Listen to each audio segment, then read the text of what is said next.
Hello everybody, welcome back to the video, and today I'm reviewing Ready or Not. So, this is a 2019 horror movie created by Radio Silence. These are the creative talents behind Scream 5 and 6 and a lot of other movies, but if you're like me, then you know of them because of their work on Scream. So, what are my thoughts on this movie? I really enjoyed it. This movie was a lot of fun, but it also was a good horror movie. So, what's the movie about? Basically, there's this woman played by Samara Weaving, and basically,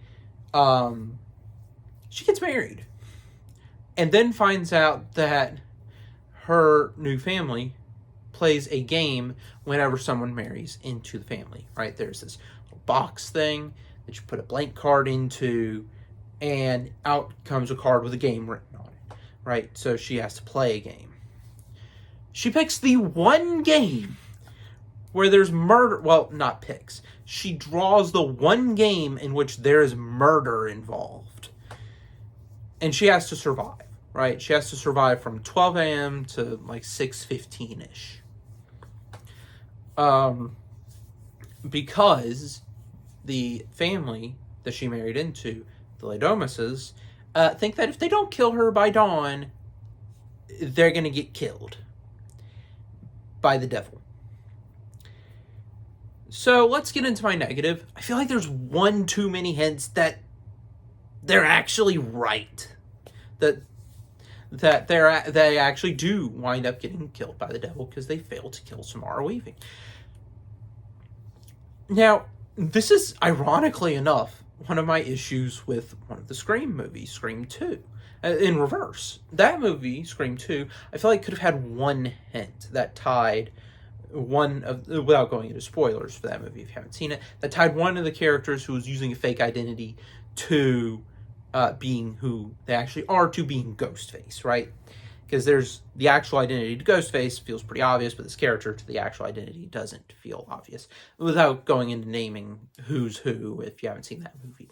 Point is, there's one too many hints, in my opinion, that they are actually, right to be paranoid that this is going to happen. Because I feel like someone literally says the line, "Sign your soul away." I feel like because I watched this movie with my sister, I jokingly said a few minutes before this, I said, the benefactor that they refer to is probably the devil. And then they said, "Sign your soul away," and I was like, oh. So it definitely is the devil. I feel like it's too obvious. Actually, when you think about it, when I'm saying this out loud, it kind of is so obvious that it can't be obvious, which is why it's obvious, if that makes sense. Because you think, okay, is this going to be real? Is it not? And then dawn happens, nothing happens. And so you think, oh, they're just crazy. And then the old woman goes to pick up the axe and just explodes. Why did it take so long? Is it because the devil was waiting to see if Samara Weaving was going to die due to her injuries? I saw a YouTube comment which actually said that the devil was just going to let them live. And I am just using the term the devil because that's most likely who the benefactor actually is, rather than just some random demon. Makes more sense anyway with the movie. But I saw a theory that the devil is just going to let everyone live because of how hard Samara Weaving fought. But the Ladomises trying to kill her after the game ended, the devil's like, nope, and just killed them all. So my only issue is that there's one too many hints towards the twist. But thinking about it out loud, maybe that's why. So let's talk about stuff I really like. Samara Weaving kills it in this movie. I'd only seen her in the opening of Scream 6 before, so I hadn't really gotten to see a lot of her, but she's really good in this movie, right? I was thinking she is either going to be just really tough by the end of this, or the most paranoid woman ever in movie history. she is put through the ringer in this movie. Good grief. Also, quick question. What is it with radio silence and hands getting messed up? Because Samara Weaving gets shot in the hand, which I was thinking, that is the second time that a main character in a radio silence movie has gotten hand damage. Because Tara, Jenna Ortega in Scream 5, gets stabbed through the hand. Not the same thing, but I was thinking, that's weird it happened twice. Not the exact same way, but I was thinking, okay. She goes through a lot in this movie, and she's really good in this movie. And speaking of other Scream characters, actually 3 of the main cast members are actually in the Scream movies. Adam Brody, who plays Daniel, is actually one of the cops that gets killed in Scream 4.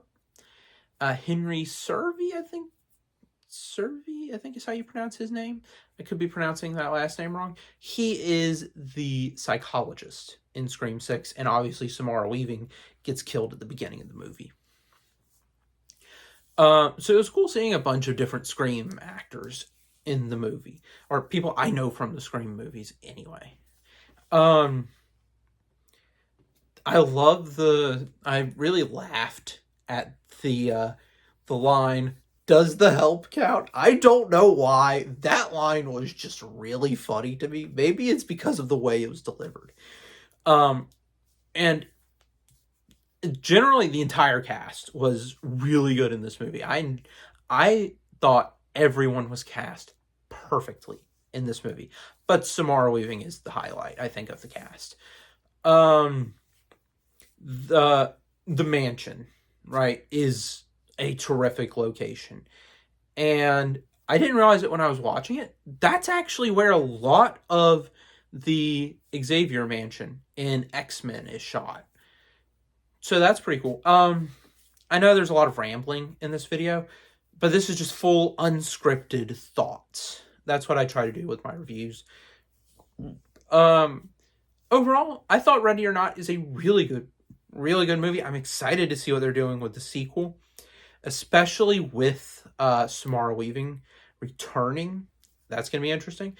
How are they going to deal with the aftermath of this? Because most likely, I see she's in prison, most likely, at the start of the next movie, right? Blamed for everything that goes down in this movie. Either that, or she might be in an insane asylum. Those are the most likely starting points. It's interesting. I don't know how they're going to do a sequel to this movie, but it's going to be interesting to see what happens in the next movie. And I just thought this movie was really good. I'm not going to give it a 10 out of 10 because there's one too many hints towards the twist. But, I mean, seriously, you take out the, sign your soul away line. You still have a few other hints. One of the board game mascots has devil horns. And, they talk about a mysterious benefactor and that kind of thing. There's a few hints towards the devil. I feel like putting the line, sign your soul away, is just, I think it's a little too much.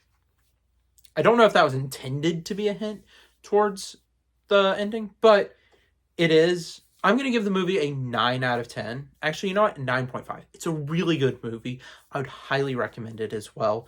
And that is it for this video. If you want to check out some of my other movie reviews, I've done a bunch of other ones, but I haven't done one in a while. So this is the first one since, was it summer last year, I think? Maybe? It's been a while. I know that much. That's it for this video. I'll see you in the next one. Bye.